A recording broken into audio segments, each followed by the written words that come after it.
Hai guys, hari ini gue mau ngomongin tentang kesalahan-kesalahan yang orang sering lakukan saat membeli rumah. Apa saja kesalahan-kesalahannya? Yuk kita masuk ke dalam video. Kesalahan pertama itu adalah tidak mementingkan lokasi. Jadi sebenarnya ini obvious dan sangat-sangat jelas ya bahwa ketika kita membeli properti yang paling penting itu adalah location kan atau lokasi. Kan slogannya adalah location, location, location. Tapi pada nyatanya itu banyak orang yang suka lupa untuk mengaplikasikan ini ya, atau lupa akan prinsip ini. Yang paling sering karena apa? Paling sering itu karena sebenarnya karena hal emosi ya. Jadi contoh misalnya rumah ini terletaknya tuh bukan di lokasi yang prime atau lokasi yang bagus, tapi karena rumah ini tuh menarik ya. Contohnya misalnya rumah ini modern minimalis, harganya juga masuk, mereka jadi tergoda untuk membeli rumah ini dan mengabaikan lokasinya yang kurang bagus tersebut. Jadi definisi lokasi yang bagus itu seperti apa sih? Yang pertama itu adalah dekat dengan tempat kerja. Nah, it seems obvious dan jelas, tapi banyak orang yang kadang lupa atau underestimating hal ini. Jadi mereka sering membeli rumah, tapi rumahnya tuh jauh dari tempat kerja dan akhirnya apa? Akhirnya mereka kesusahan gitu dan nggak happy juga akhirnya dengan rumahnya. Jadi menurut gua prinsip ketika membeli rumah itu adalah rumah tersebut harus mensupport atau mendukung kehidupan kita, bukan sebaliknya. Jadi kita membeli rumah untuk hidup ya, bukan hidup untuk membeli rumah. Karakteristik berikutnya itu adalah lokasinya aman. Jadi lokasi yang bagus itu adalah lokasi yang aman. Lokasi yang aman itu seperti apa sih? Pertama, dari tingkat kejahatan di sekitar komplek atau daerahnya itu kecil ya. Lalu yang kedua, dari sistem keamanan di komplek tersebut.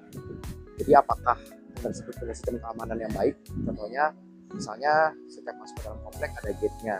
Jadi semua yang datang bisa didata dan tidak semua orang bisa masuk. Lalu berikutnya, apakah komplek tersebut juga punya personal keamanan yang komplit ya? Jadi ada banyak satpam atau security yang berjaga dan berkeliling dan juga banyak CCTV-nya enggak. Lalu aspek berikutnya itu adalah dari segi akses ya.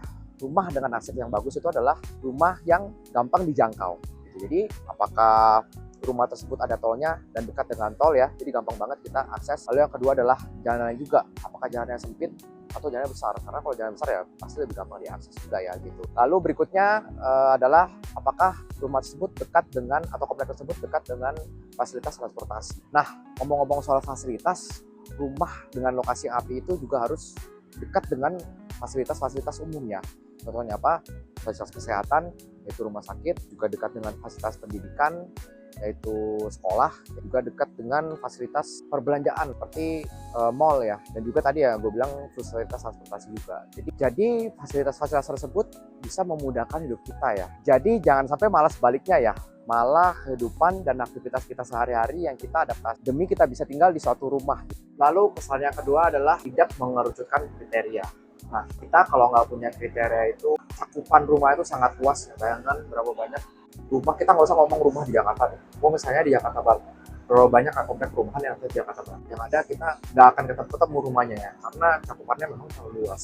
Jadi kita harus sudah memilih, mengetahui kriteria kita mau ada rumah itu seperti apa. Nah ini balik lagi ke personal ya, balik lagi ke apa yang kita butuhkan sih dari sebuah rumah tersebut, dan itu memang harus personal. Jadi ini gue ibaratkan ketika kita mencari pasangan ya, bayangkan ketika kita mencari pasangan tapi kita nggak tahu kriteria kita pasangan seperti apa, kriteria pasangan kita seperti apa, jadinya pemilihannya ngawur, jadinya sama yang ngawur dan nggak cocok dan nggak happy lah gitu. Sama ya seperti rumah, nggak seperti itu menurut gue. Nah, kriteria seperti apa sih yang harus kita tentukan? Yang pertama itu tadi ya, paling penting adalah lokasinya atau komplek kita inginkan. Yang kedua adalah ya kita mau rumah kita segede apa. Lalu ketiga, jumlah kamar. Lalu keempat, dari desainnya juga, kita mau desainnya modern minimalis kah atau mau American klasik. Lalu yang terakhir adalah harga. Saran berikutnya adalah persoalan harga, yaitu tidak melakukan research harga sebelum membeli rumah. Jadi melakukan research harga itu penting ya. Jadi kita tahu rumah dengan kriteria seperti yang kita mau tadi itu harganya di berapa sih, dan sebenarnya masuk kantong kita nggak, seperti itu. Lalu berikutnya kita juga jadi tahu, mungkin ketika kita sedang mencari rumah, kita melihat rumah, kita bisa tahu rumah-rumah ini sebenarnya underprice atau overprice ya. Rumah ini mahal atau rumah ini udah termasuk murah sebenarnya. Lalu kesalahan berikutnya adalah expecting a perfect house. Kita nggak mungkin bisa berharap mendapatkan rumah yang benar-benar sempurna atau perfect yang dari A sampai Z sesuai dengan kemauan kita. Mismatch yang paling sering gue jumpai itu apa? Masalah desain sama layout. Desain sama layout itu kan dua hal yang sangat-sangat personal ya. Setiap orang pasti memiliki taste desain dan layout mereka sendiri yang beda dari orang lain. Jadi ketika kita mencari desain dan layout yang benar-benar sesuai dengan keinginan kita di rumah second, itu sangat susah. Solusinya gimana? Kalau memang kita pengen punya desain dan layout yang benar-benar spesifik sesuai dengan keinginan kita, sebaiknya kita membangun rumah sendiri. Sama ini ya, kita juga harus realistis masalah harga. Jadi misalnya kita pengen rumah yang kriterianya benar-benar bagus semua ya, tapi kita pengen harganya murah, ya agak susah dan bisa jadi nggak mungkin ada gitu. Jadi ada barang pasti ada harga, kualitas bagus pasti ada harga yang kita harus bayarkan untuk mendapatkan kualitas.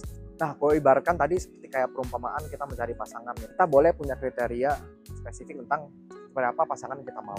Cuma kita nggak mungkin bisa dapat yang benar-benar perfect atau sempurna seperti yang kita mau. Lalu kesalahan berikutnya ketika kita membeli rumah adalah membeli menggunakan emosi. Jadi jangan sampai kita membeli menggunakan emosi ya, tapi kita tetap harus menggunakan sisi rasional kita. Karena ketika kita membeli menggunakan emosi, kebanyakan sih pasti nyesal. Nah, contoh-contoh membeli menggunakan emosi adalah pertama, get distracted by the sights ya, atau bahasa Indonesia itu kita tergoda karena hal sampingan dari sebuah rumah. Kayak gimana? Contoh misalnya kita tergoda ingin membeli rumah tersebut karena rumah tersebut memiliki kolam renang misal, atau rumah tersebut memiliki lift. Padahal aspek-aspek lain dari rumah tersebut sebenarnya nggak masuk kriteria kita ya. Lokasinya jelek, luasnya juga sempit. Lalu contoh kesalahan emosi berikutnya adalah get distracted by the promo, atau membeli rumah karena emang lagi ada promo yang bagus gitu. Nah, ini kan sering terjadi ya, karena memang developer tuh punya banyak promo-promo menarik untuk menarik calon pembeli agar membeli rumahnya. Jadi kita sering banget tergoda untuk membeli sebuah rumah karena promonya itu menarik banget. Padahal sebenarnya rumah tersebut nggak masuk kriteria kita. Lalu kesalahan berikutnya ketika membeli rumah adalah membeli rumah yang lagi hype. Padahal sebenarnya rumah tersebut sama sekali nggak masuk kriteria kita. Namanya kita ya sebagai makhluk sosial, kita pasti suka ngikut-ngikut orang ketika orang membeli rumah apa. Jadi kadang-kadang ada rumah yang lagi nge-hype banget, dimana semua orang itu ngomongin, semua orang itu beli rumah di situ. Ya, jadi di media sosial tuh nge-hype banget. Pasti kita terpengaruh juga, pasti kita pengen tinggal di situ, tapi kita harus ingat lagi ya, tetap kita harus teguhkan diri kita. Kalau misalnya rumah tersebut nggak masuk kriteria kita, ya sudah, kita ignore saja. Jangan sampai kita membeli karena kita FOMO. Jangan ya, karena mungkin short term kita puas ya, tapi kalau misalnya rumah tersebut nggak masuk kriteria kita sama sekali, the long term kita pasti nyesel. Ingat, kita beli rumah untuk diri kita sendiri dan juga untuk keluarga kita. Jadi yang tahu rumah terbaik untuk kita adalah diri kita sendiri. Kesalahan berikutnya yang sering kita lakukan ketika membeli rumah adalah complicating between investing and buying. Jadi orang membeli rumah punya dua purpose ya, tinggal sama untuk invest. Tapi kadang-kadang ketika kita membeli rumah pasti kita pengen dua-duanya ya. Ketika kita di rumah untuk tinggal, why not? Kalau misalnya kita bisa buat untuk investasi juga, itu kan the best skenario ya.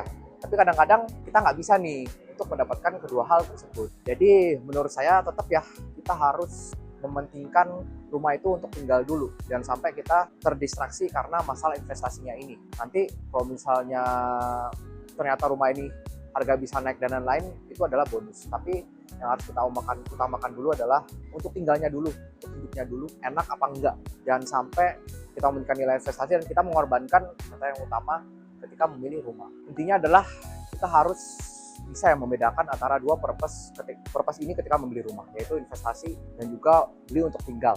Nah, sekian video dari gua. Semoga membantu ya. Semoga dengan tips-tips ini kita nggak melakukan kesalahan ketika membeli rumah. Jadi kita nggak nyesel. Begitu video dari gua. Semoga membantu. See you on the next video. Bye-bye.